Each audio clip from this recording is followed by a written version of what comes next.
Howdy folks, this is a test. This is my first video that I'm making to post on YouTube. Let me introduce myself first. Howdy, I'm Scott Swanton, and I live in Blantyre, North Carolina. Now most of you don't know where Blantyre is. It's between Etowah and Mills River. That helped you a lot, I bet. And I've been asked by a few people to talk about my memory of shape note singing, so I'm going to try to. This is my first one, and I'm just introducing myself this morning, this afternoon now. And I wanted to say, if you watch this, thank you for looking at it. And it's just this is not a work of scholarship. This is not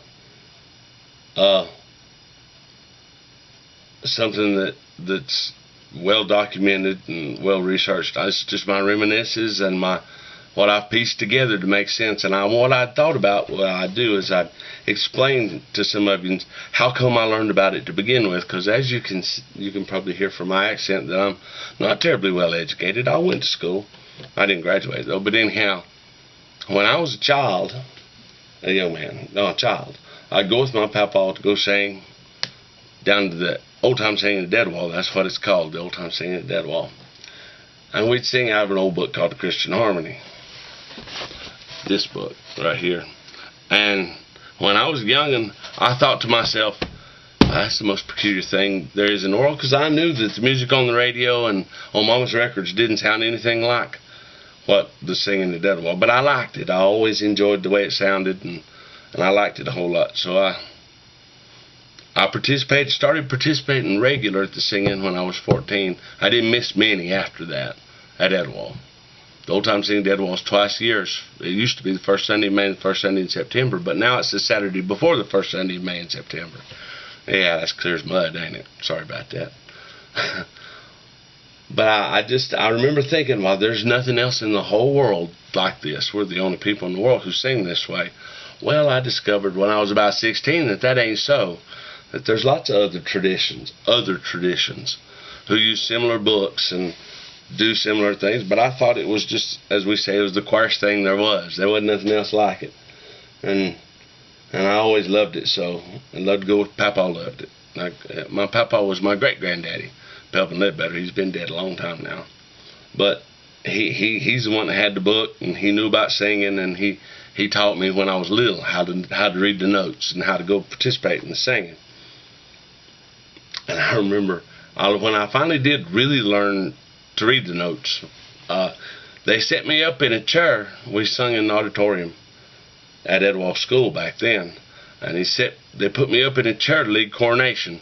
It's 129 in the old Christain Harmony, and I remember being up in a chair looking down at all them old men and old women sitting in front of me and us singing, and thinking how wonderful that feeling has never left me. I've carried it with me all the way to now. It's one of the most wonderful. Of course, all them old people's gone. Yeah, they're all dead and gone now. My papa and Quay, and just an endless list of people that I sung with when I was young, and they've passed on. As we say, they've gone to their reward. Anyhow, but the singing survived, and I'm part of the singing, and I'm one of the last links to those old people who had sung ever since the singing started. And anyway, what I'm hoping to do with these, I'm going to call it a video blog, for lack of a better term. I'm going to make a video blog of me talking about Dinah, because it's just me and the dog. Cleo's laying over our sleep. She's my dog. And it's just us. And I smoke. I hope I don't condone smoking. I don't encourage it, but I smoke. And I'll probably have a smoke, because I talk better with a cigarette in my hand.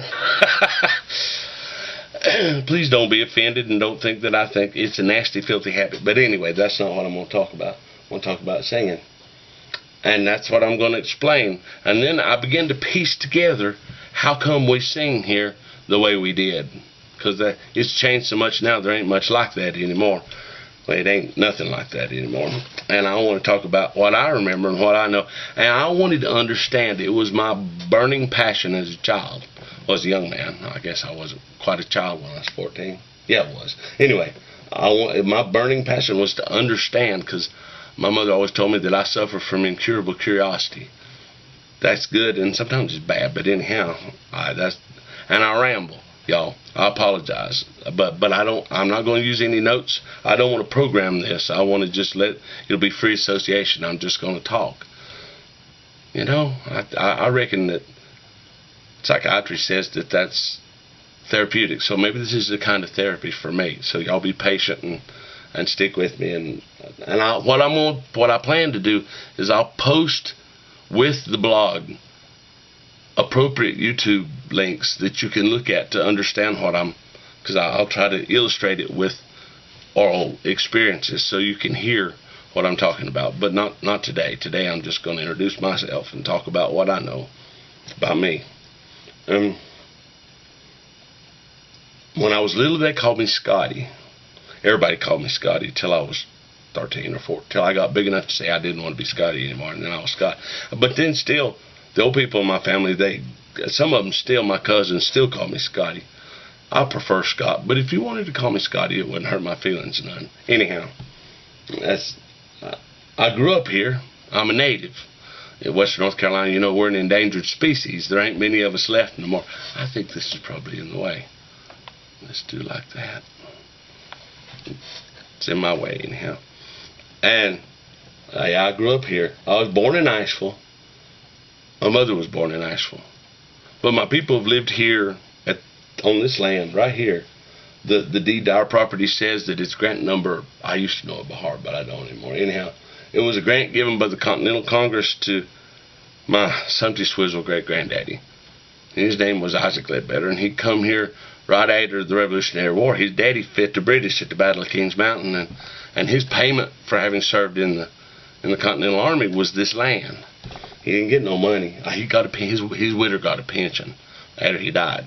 But anyhow, he come here. My papa say he come here when there wasn't nothing but trees and Indians. 1798. That's the year the first Ledbetter come.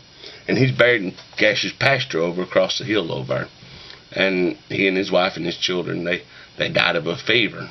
His wife didn't, but he did, and 3 of the children died. Anyhow, that don't matter. But he come in 1798, and we've been here ever since. And that's unusual around here. There ain't many other families that have stayed.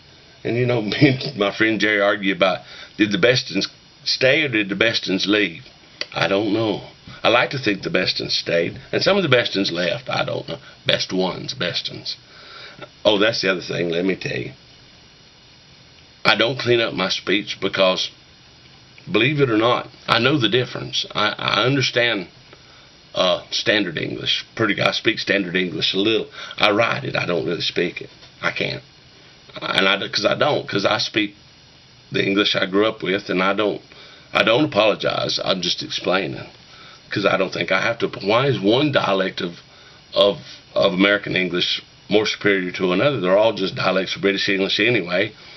And anyhow, a very wise professor who's been dead now for years and years at Appalachian, Curtis Williams, told me one time, you know, Scott, you do, because I said something about speaking the King's English, and he said, you know, you do speak the Queen's English. He said, you know, you do speak the Queen's English. I said, oh no, Queen Elizabeth and I don't speak anything alike. And Curtis said, yeah, but you know, Scotty, you speak Queen Elizabeth I's English.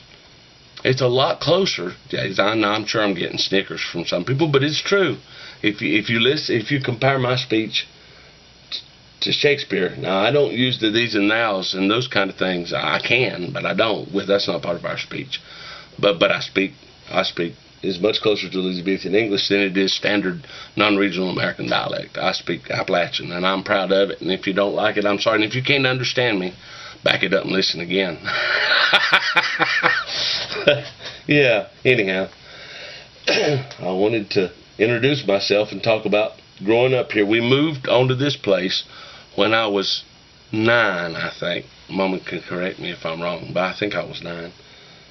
And we lived down the hill below Mama and Papa's down there then. And now I live up here in my grandmother's house. But my Mama and Papa's house is right there. It's down the hill and across the road. And that's where I spent a lot of time. Papa was an old man. He was lonely and housebound. And I was a boy who was lonely and didn't have any way to get out and go anywhere. So I walk uphill to his house. And I'd spend all day after day, especially in the summertime, stay all day long. helped Mama and Papa do. Papa was crippled. He had blood circulation and he had his leg amputated and he couldn't walk good anymore. But I'd stay and help him because Mama couldn't tend him real good by herself, and I helped, and he'd talk because his mind was clear as it was when he was a boy.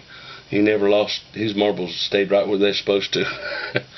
And he'd talk and talk and talk and talk, and I listened to him because I knew somehow that he was connected to a world that I didn't know anything about, but he did.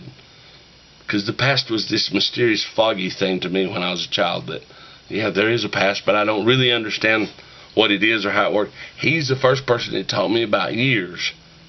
Yeah, Papa taught me about years. Yeah, it does, because it's connected, because he told me about this old book, and that was one of the times he taught me about, well, you know, we live, it was 1970-something then, I think it was 75, and there was a new penny. He used a penny to show me. There's a new penny. He said, you see, Scott, this penny here, it says 1975. That's now. This is new because it's bright and shiny. It's a new penny. And he held up another one. It was one of his Indian hip pennies, and it was the year he was born. It's 1897. He said, you see here, that's the year, this is when I was born. And then we talked, he explained it to me about the seasons and the change of the year, and he told me to keep time. Oh, in all kinds of ways. This is good. That's cool. I never thought about that, but he did. He taught me to keep time, about how to reckon time. and he knew a whole lot about it. For an old country man that didn't, he'd always say that he finished the 8th reader, I believe is what he'd always say. You know, they didn't have grades back in, and he finished the 8th reader. And then he quit because he needed to work, because that's how it was back in. He would come, stayed home, helped his daddy get the crops in and plant and do all that. They were farmers. And they farmed. And they, at that time, now this is a little confusing, but at that time when my papa was a boy, you know, at the end of the 19th century, they lived in Buncombe County because his daddy married a woman from over there. My ma, my great-great-grandmother, Rachel Sofrona Surratt, that better. She was from the Surratt Cove in Sandy Mush. And her daddy come from Arlen the year the Taters died. He'd always tell me. That goes with his mama's name. That's the litany that goes with his mama's name. And they lived in Buncombe County then. He went to school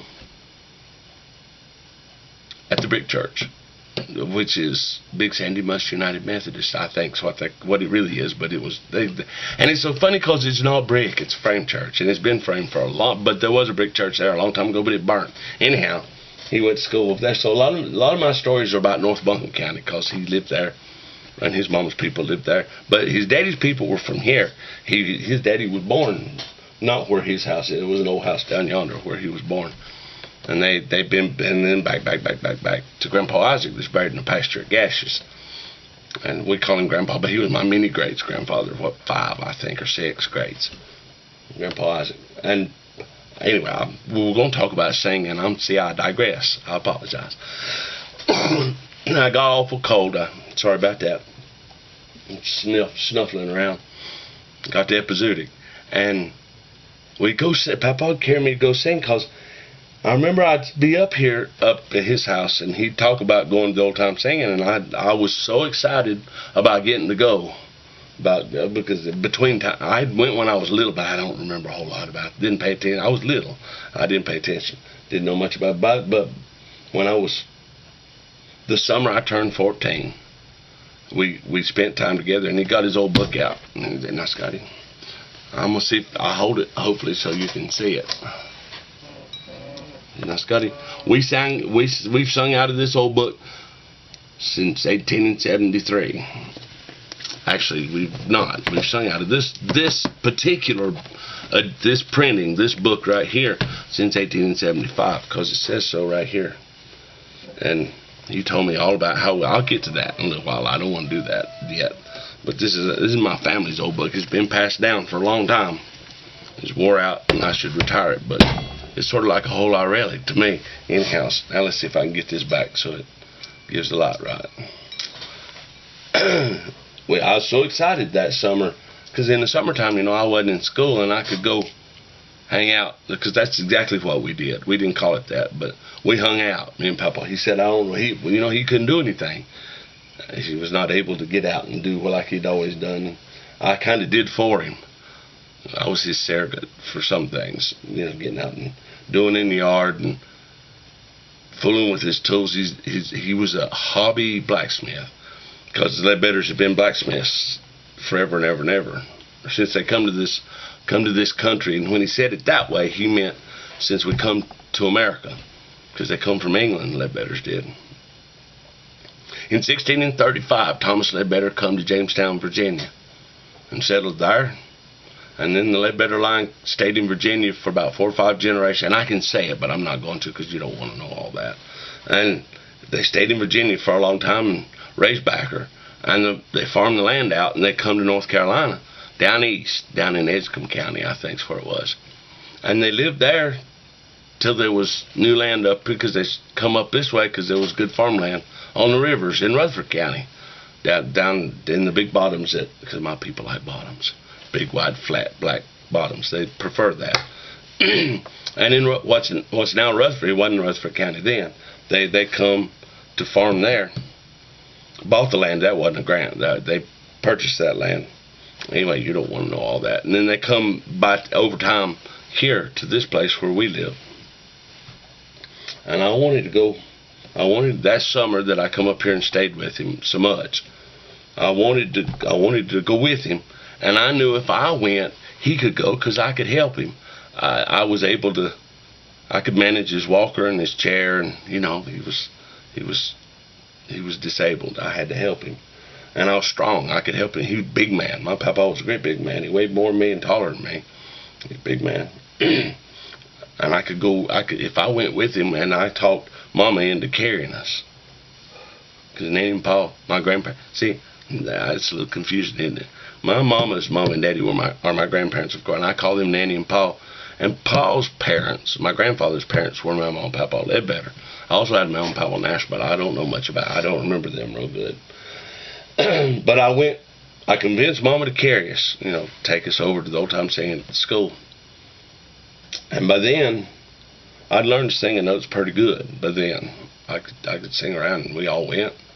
And we had the best time. Papa stayed all day. It's the first time he'd been out in a while since he'd had his leg took off. And that made a bond for us, We got to go sing together and do that together. And from that point on, I had to know. I just burned to know how in the world that such a peculiar thing would exist here in this little tiny spot of the world. If it's... Because at the time, there was a professor, a PhD, Dr. Edith Card, that come to Etowah. Now, she played the piano, and a lot of people didn't like that, but she did, while we sang.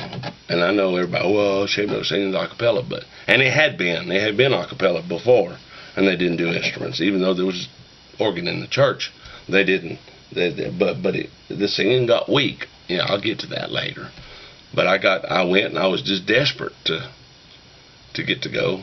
And me and Papa then spent the rest of that fall, because that was in September. We spent the rest of that fall learning hard. I learned everything he knew, because I learned to read the notes to sing, but many of you who have done that, at first you just recognize the shapes, and that's what I'd learned to do. I didn't beat time very well, didn't keep time very well, but I could read the notes. And Papa taught me how to read the time, because he knew. He'd been to singing school lots of times. His daddy, I love this man, and it sounds like I'm bragging, but I swear I ain't. It's just true. His daddy, my pap. Oh wait, hang on. Pardon me, just 1 second.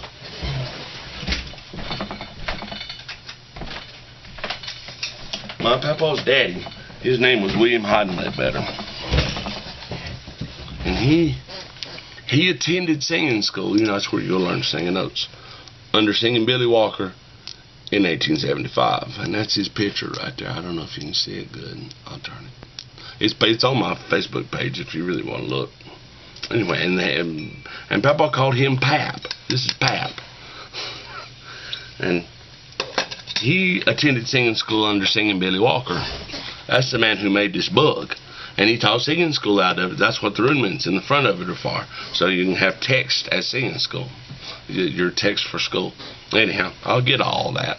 This is just an introduction to me, and a test to see if I can manage all the. I'm not very savvy about computers and the internet, but I'm learning. I'm trying.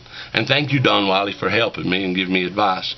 I hope this works out. So if you want to participate, just please give me feedback. Let me know if you can understand what I'm saying, if I make sense, if all that sort of stuff, because I'll know then, and I can adapt the way I'm doing it so that it works better if it don't. Because I'm open to that, very open to that. I'm 46, so I was a teenager in the 80s. Papa died in 1985. He died in 1984. And I've been attending singings and studying intensely ever since then. Not just the singing dead wall, but lots, but especially the singing dead wall. And my chair probably makes an awful racket. I just realized. I'll try to be still.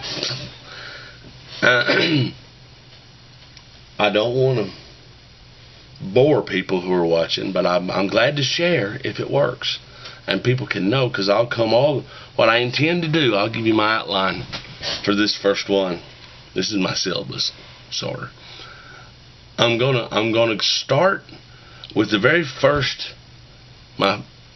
Instead of working backwards like I learned, I'm going to go all the way back to the beginning and come down then to now.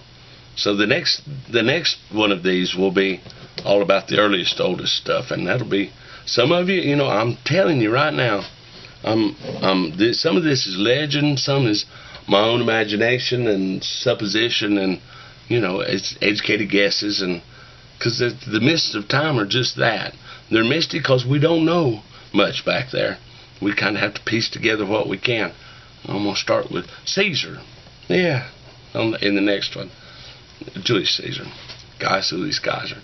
And I want you to, man, I'm going to come all the way down then to what's going on right now. And the real reason, well, yeah, that's right. The real reason for making this blog thing is because there's things going on at the singing that we're not sure about. And we're wanting to refocus not me personally.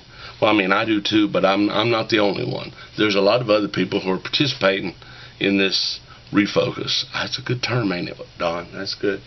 We're going to refocus the tradition away from a newer thing that's potentially doing harm, or not sure. We don't know. But instead of taking the risk, we're going to establish.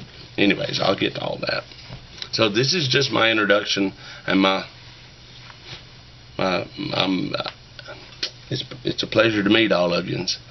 Thank you for paying attention and watching my video. And the next one, and I may do it today if this works, and I put it online and it comes up and I can look at it. I haven't done that on YouTube in many years, so I'm gonna try and see how it works.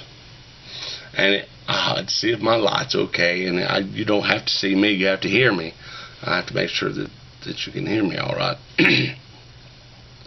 And I just want to say, I know a couple people who will see this immediately, and I want to address them personally. Pardon me, the new people, because I also assume there'll be people looking at this that don't know any of these things, and that'll be cool. That'll be very cool. Yeah, it will. It'll be cool. But the people, I want to thank Diane Eskenazi and Tim Aldrich have been part of our singing for a long time now, since I was 16 or 17, something like that. Since I was a teenager. Anyway, they've been here, and we've been friends all that time, and they've participated in the singing and helped me keep it going, and I thank you so much. And I know Diane has a YouTube account, so she'll probably be looking at it. Make sure Tim watches it. That's her husband. And I wanted to thank Don Wiley for being my friend and listening to me and hearing what I got to say, because I want everybody to understand this is one singer's perspective. Yeah, like the Masons say, this is one singer's perspective about Christain Harmony singing. I'm not going to talk too much about the other traditions, because that's not what I'm doing. I'm talking about us, about this. So, thank you so much, and remember, this is a video blog about the old time Christain Harmony singing. So you have a good day, and thank you for watching.